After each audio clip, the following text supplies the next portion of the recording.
Име на објектот: светилка, непознат автор Хераклеа Линкестис. Период и датација: период од 2 до 4 век нова ера. Материјал и техника: печена земја. Димензии: 10 сантиметри. Кратка приказна. Светилката е направа која го држи и согорува горивото, обично масло, како средство за добивање на светлина. Иако маслените ламби ги има во различни форми и големини низ историјата, основните потребни компоненти се фитил, гориво, резервоар за гориво и снабдување со воздух за одржување на пламенот. Некои од најраните светилки кои датираат од горниот палеолит биле камења со влабнатини во кои животинските масти биле горени како извор на светлина.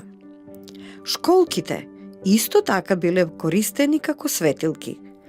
Земјените светилки се појавиле во бронзеното доба околу 16-тиот век пред новата ера и на некој начин се користат се до денес.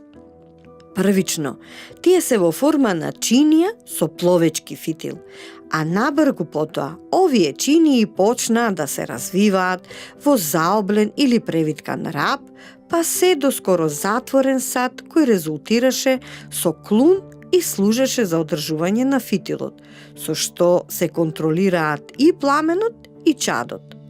Како што еволуирале, глинените светилки станаа и пораскошни, особено кај старите грци, чии светилки се извезувале низ целото Средоземно море помеѓу 4-тиот и 6-тиот век пред новата ера, поради нивниот висок квалитет на занаетчиството. Понатамошното затворање на телото на светилката од страна на римските занаетчии овозможило повеќе декорација на дискот. Помеѓу првиот и вториот век од новата ера, италијанските светилки станаа доминантен стил во римскиот свет. Исто така, напредокот во технологијата за обработка на метали или металургијата овозможи развој на метални светилки, кои беа популарни за време на хеленистичкиот, римскиот и византискиот период.